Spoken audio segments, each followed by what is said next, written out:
The galaxy had been quiet for a very long time. Too quiet, some might say, but the Vorthok Empire liked it that way. Their black ships moved through space like shadows, visiting worlds only when someone needed to be reminded who was in charge. For 4,000 years they had ruled the outer territories with an iron fist. No one dared to challenge them. Commander Thexnell sat in his command chair, looking at the star maps that covered the walls of his ship. The bridge was dark and cold, just like everything else in the Vorthok Empire. He preferred it this way. Light was for the weak, and the Vorthok were anything but weak. "Sir," called out his second-in-command, Officer Vexmore, "we have received new orders from the High Command." Thexnell turned his head slowly. His people did not move quickly unless they were in battle. Speed showed fear, and fear was not allowed in the Empire. What do they want? There's a problem in the Terran system. The inhabitants of the third planet have been advancing too quickly. High Command wants us to deal with them. The commander Studied the data that appeared on his screen. The planet was small and blue, covered mostly in water. Its people called themselves humans, and they had been developing at an alarming rate. Just a few hundred years ago, they had been using simple machines. Now they had nuclear weapons, and were beginning to explore space. "How many ships do we have available?" Thexnell asked. 60 destroyers, sir. More than enough to handle a primitive world." Thexnell nodded. 60 ships was actually far more than they needed. Most worlds surrendered when they saw just one Vorthok destroyer. The Empire had learned long ago that overwhelming force was the best way to avoid long battles. Quick and brutal was their way. The humans had no idea what was coming for them. Their telescopes were primitive, and their technology was barely advanced enough to detect objects in their own solar system. They would not see the Vorthok fleet until it was too late. "What is their military strength?" the commander asked. "They have nuclear weapons, but their delivery systems are crude. They fight among themselves constantly," intelligence reports show. "They have over 200 different nations, and many of them are at war with each other." This made Thexnell smile, though his smile was not a pleasant thing to see. Species that fought among themselves were always easy to conquer. The Empire had used this weakness to destroy countless civilizations. When people could not work together, they could not defend themselves. "It will fall on ours," he said confidently. "Prepare the fleet for departure." The Vorthok Empire had a simple method for dealing with troublesome worlds. First, they would destroy all military installations from orbit. Then they would land troops to eliminate any remaining resistance. Finally, they would either enslave the survivors or wipe them out completely. Depending on how useful they might be, the humans would likely be wiped out. They were too aggressive and too unpredictable to make good slaves. Better to eliminate them before they could become a real threat as the fleet prepared to leave. Thexnell reviewed the intelligence reports about Earth. The humans had managed to split the atom. It even sent a few of their kind to their moon. Impressive for such a young species, but not impressive enough to save them. The reports showed that humans were violent by nature. They had fought thousands of wars throughout their history, often over the smallest disagreements. They killed each other for resources, for territory, for ideas, sometimes just for sport. Such a species could never be allowed to reach the stars. Vexmore reported, "The fleet is ready. All ships are armed and supplied for a quick campaign. Good. Signal the High Command that we are departing. Tell them we expect to complete the mission within one standard week." The 60 black ships moved away from their base like a dark cloud. They entered hyperspace and began their journey toward the small blue world that had dared to advance to. Quickly, the journey would take them 3 days, and then the humans would learn what happened to species that attracted the attention of the Vorthok Empire. In the cold darkness of space, the fleet traveled in perfect formation. Each ship was identical to the others, each crew trained to think and act the same way. This was the strength of the Empire: unity of purpose, unity of thought, unity of action. The humans, with their hundreds of nations and constant conflicts, would never understand this kind of unity. They would panic when they saw the fleet, and their leaders would waste precious time arguing about what to do. By the time they decided to fight, it would be far too late. Thexnell settled into his command chair for the long journey. Soon the galaxy would be quiet again, and one more potential threat would be eliminated. The Empire had done this so many times before that it had become routine. Another day, another world destroyed. But sometimes, the universe has a way of surprising even the most confident predators. Sometimes the prey has teeth that no one expects. And sometimes, the quiet that has lasted for thousands of years is about to be broken. By the fury of those who refuse to go quietly into the dark, the Vorthok fleet moved through space toward Earth, completely unaware that they were about to awaken something that had been sleeping for far too long. Captain Lee Gina stood on the bridge of the UES Retribution, staring at the tactical display that showed 60 red dots moving toward Earth. The alien fleet had appeared at the edge of the solar system just 3 hours ago, and already the entire planet was in chaos. News reports were calling it everything from an invasion to the end of the world. But Gina was not panicking. She had been preparing for this moment for 20 years. Long until they reach us? She asked her tactical officer. 18 hours, Captain?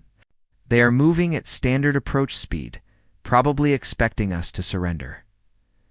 Gina smiled grimly. The aliens had made their first mistake. They had given humanity time to prepare, and humans were very good at preparing for war. The bridge of the Retribution was buzzing with activity. Officers moved between stations, checking weapons systems and communication links. This was not the chaotic panic that the aliens probably expected. This was the organized fury of a species that had spent its entire history learning how to fight. Captain, called out Communications Officer Park Min-ho, Admiral Kim is requesting a status report from all fleet commanders. Tell him we are ready. All weapon systems are online, and the crew is at battle stations. The truth was, humanity had been ready for this day for a very long time. Ever since the first alien probe had crashed in the Nevada desert 50 years ago, Earth's governments had been secretly preparing for war. They had studied every piece of alien technology they could find, reverse-engineered their weapons, and learned their tactics. The aliens thought they were attacking a primitive world. They had no idea that the humans had been watching them for decades, learning from their mistakes on other worlds. Sir, reported Lieutenant Song Hana from the sensor station, we are detecting massive energy signatures from the approaching fleet. Their weapons are definitely more advanced than ours. But not by much, Gina replied. They have never fought an enemy like us before. The captain walked to the main view screen, where she could see the blackness of space dotted with stars. Somewhere out there, 60 alien warships were approaching Earth, confident in their superiority. They had probably done this hundreds of times before, destroying world after world without ever facing real resistance. Today would be different. Captain Minho said, "We are receiving a transmission from the alien fleet. Put it on screen."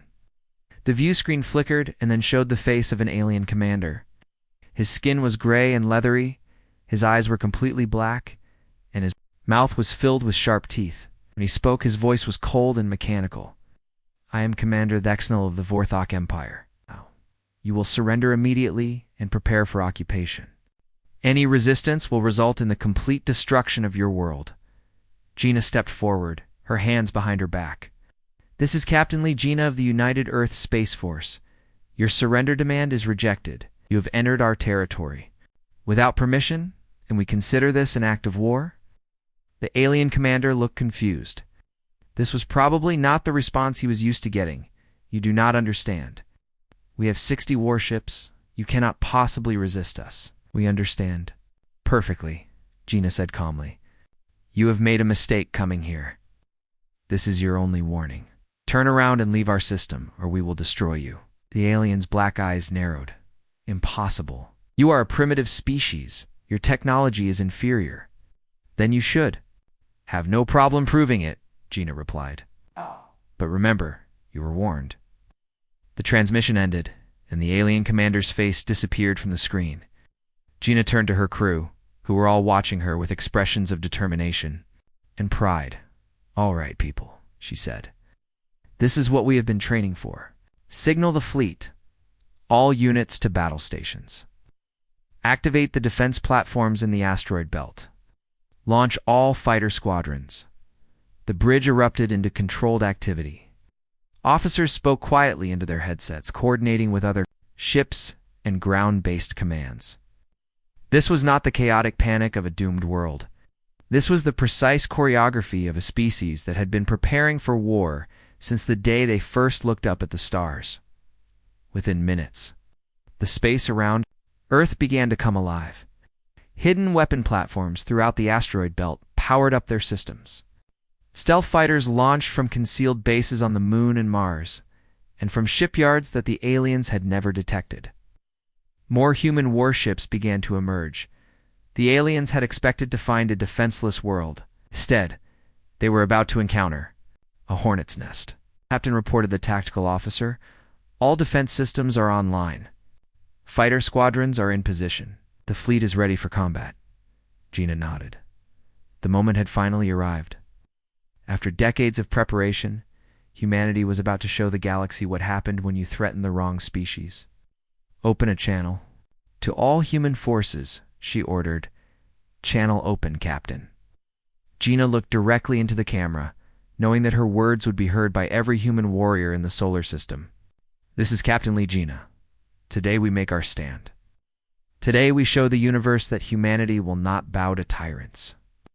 Today we fight not just for our world, but for every world that has been destroyed by these monsters. Make them pay for every human life they think they can take. The sleeping giant was awake, and it was very, very angry. Commander Vexnall watched his tactical display with growing confusion. The primitive humans were supposed to surrender within minutes of seeing his fleet. Instead, they were fighting back with weapons that should not exist. Sir, his tactical officer reported, his voice shaking, we have lost 12 ships in the first hour. The humans are using tactics we have never seen before. Vexnall could not believe what he was seeing. Human ships were moving in patterns that made no sense. They did not follow any known battle formations. Instead, they swarmed, like angry insects, attacking from all directions at once. How is this possible? He demanded. Our intelligence report said they were primitive, sir. Their technology is more advanced than we thought. They have weapons hidden throughout their solar system and their ships. They fight like they have nothing to lose. The commander stared at the battle display. A human cruiser, badly damaged and leaking atmosphere, had just rammed itself into one of his destroyers. Both ships had exploded in a ball of fire, but the human ship had taken his much larger vessel with it. They are using their own ships as weapons, Vexnall said in disbelief. What kind of species does that? On the communication channels, he could hear the voices of human pilots. They were not screaming in terror like most species did when facing the Vorthok Empire. Instead, they were shouting with anger and determination. Dragon Squadron, this is Eagle Leader. I am hit and going down. Taking as many of these monsters with me as I can. Copy that, Eagle Leader. See you in hell. The human pilot drove his damaged fighter directly into the bridge of a Vorthok destroyer. The explosion lit up the darkness of space, and another of the Empire's ships was gone. Sir, the tactical officer continued, the humans are adapting to our weapons in real time. Every time we fire, they learn how to defend against it better. This was impossible. The Vorthok Empire had been using the same weapons and tactics for thousands of years. They worked on every species they had ever encountered, but the humans were different. They learned too quickly, adapted too fast. Launch all fighters, Vexnall ordered. Overwhelm them with numbers. But even this did not work as expected. The human fighters were smaller and faster than Vorthok ships. They moved like they were part of the darkness itself, striking without warning and disappearing before the Empire's weapons could lock onto them. A squadron of human fighters attacked his flagship directly. They moved in perfect coordination, each pilot knowing exactly where the others would be. Their weapons tore through the Vorthok shields like they were made of paper. Impossible. Vexnall roared. Our shields are the strongest in the galaxy. Sir, they are using our own technology against us.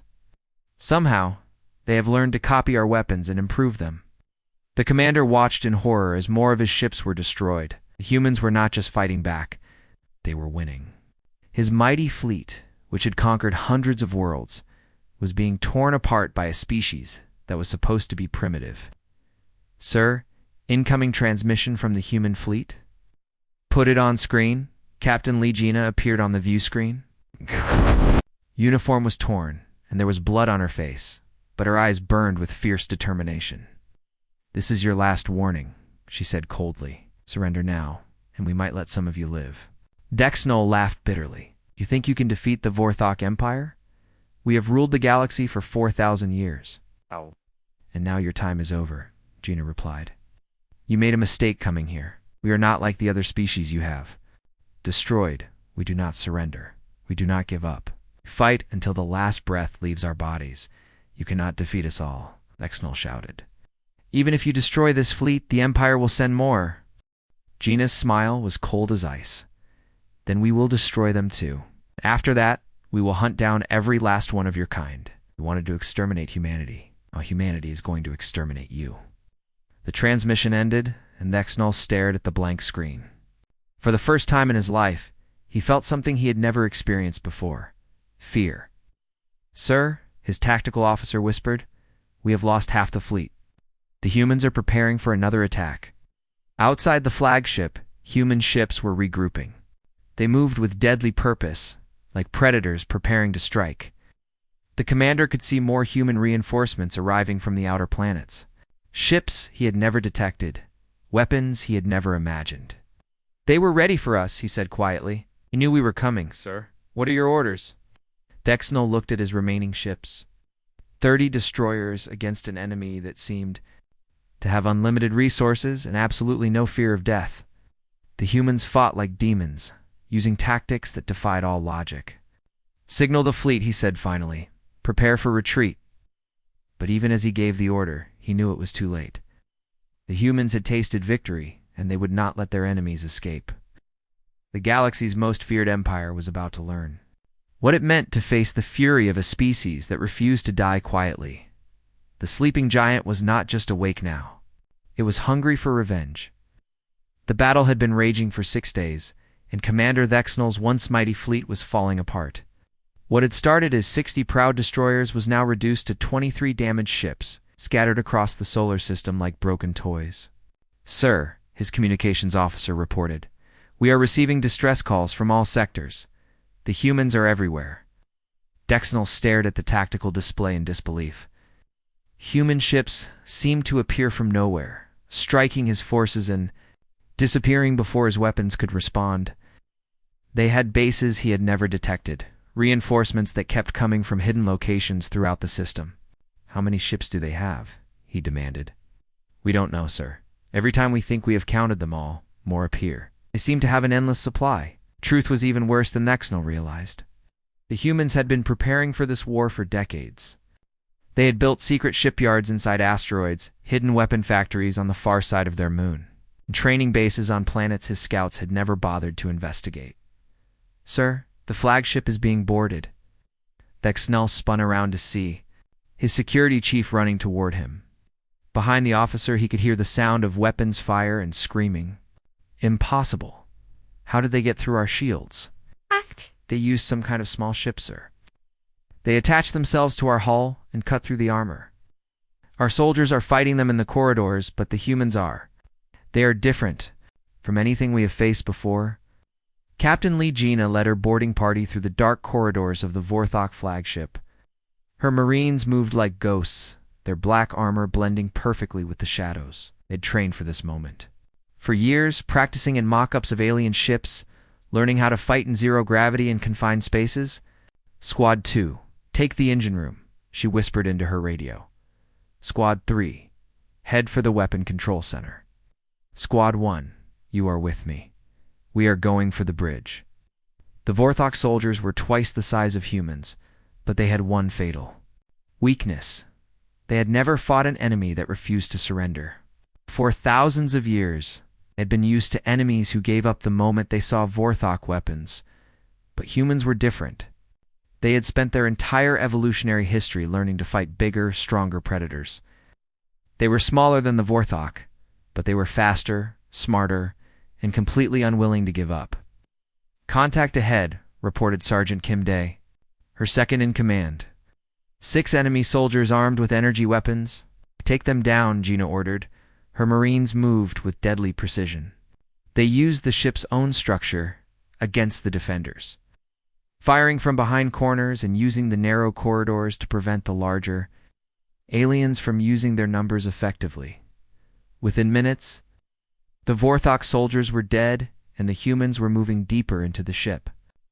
"Captain," came a voice over the radio. "This is Squad 2. We have taken the engine room. The ship is dead in space." Squad 3 reporting. "Weapon systems are offline. They cannot fire on our ships." Gina smiled grimly. "Good work, all squads. Converge on the bridge. It is time to meet their commander." Commander Thexnol watched his bridge doors being cut open by human weapons. His remaining officers had their guns drawn, but they were shaking with fear.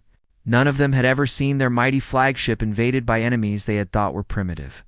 The doors burst open, and human soldiers poured through. They moved like deadly machines, their weapons finding targets with impossible accuracy. Within seconds, half of his bridge crew was dead. "Surrender," shouted a human voice. "Drop your weapons and you will not be harmed." Dexnol raised his hands slowly. Around him, his surviving officers did the same. They had no choice. These humans fought like demons, and resistance was clearly useless. Captain Gina stepped forward, removing her helmet. Her face was covered in sweat and dirt, but her eyes burned with fierce determination. "I am Captain Lee Gina of the United Earth Space Force," she said. "You are now my prisoner." "You have made a terrible mistake," Thexnol said quietly. "Vorthok Empire will not forget this defeat. More fleets will come, bigger fleets."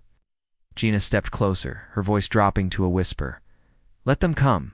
We will be ready." "You thought you were attacking a defenseless world, but you were wrong. You woke up something that should have been left alone." "What are you talking about?" "Humanity," Gina said simply. "For thousands of years, we have been fighting each other, learning how to kill, how to survive, how to win against impossible odds. You gave us a common enemy, and now we are united for the first time in our history." Through the bridge windows, Dexnol could see the remnants of his fleet. Some ships were burning, others were drifting powerlessly through space. Human ships moved between them like sharks, finishing off the wounded. "This is not over," he said desperately. "Yes, it is," Gina replied. "Your empire has been living in peace for too long. You forgot what real war looks like. But we never forgot. We have been preparing for this day since we first looked up at the stars and wondered what was out there." She turned to her radio. "All units, this is Captain Gina. The flagship has been taken. Begin accepting surrenders from all remaining enemy vessels." The tide had turned completely. The hunters had become the hunted, and the galaxy was about to learn a new truth: never wake a sleeping giant. 1 year had passed since the Battle of Earth, and the galaxy was quiet again. But this was a different kind of silence than before. Now the fear that had kept worlds obedient to the Vorthok Empire was gone, placed by something new. Hope Captain Lee Gina stood on the observation deck of the UES Retribution, watching as human. Ships worked alongside vessels from dozens of other species. They were delivering food and medical supplies to worlds that had been enslaved by the Empire for centuries. The sight still amazed her. "Captain," said Lieutenant Park Min-ho, approaching. "With a datapad, we have received requests for protection from 15 more systems. They want human ships to help defend them against the remaining Vorthok forces." Gina nodded. After the destruction of the invasion fleet, the Vorthok Empire had collapsed faster than anyone had expected. Without their reputation for invincibility, they could not control their vast territories. World after world had risen in rebellion, and the Empire was now fighting for survival instead of conquest. "Send word to Admiral Kim," she said. "We will need more ships if we are going to protect all these systems."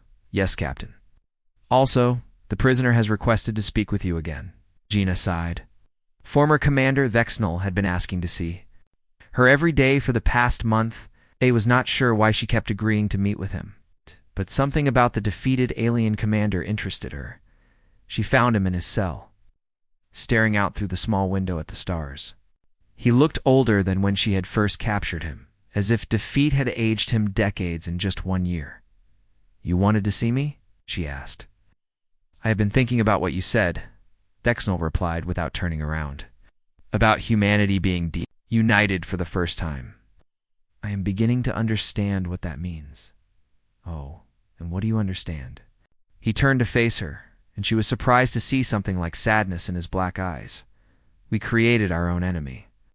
The Vorthok Empire spent thousands of years destroying worlds, enslaving species, spreading fear across the galaxy.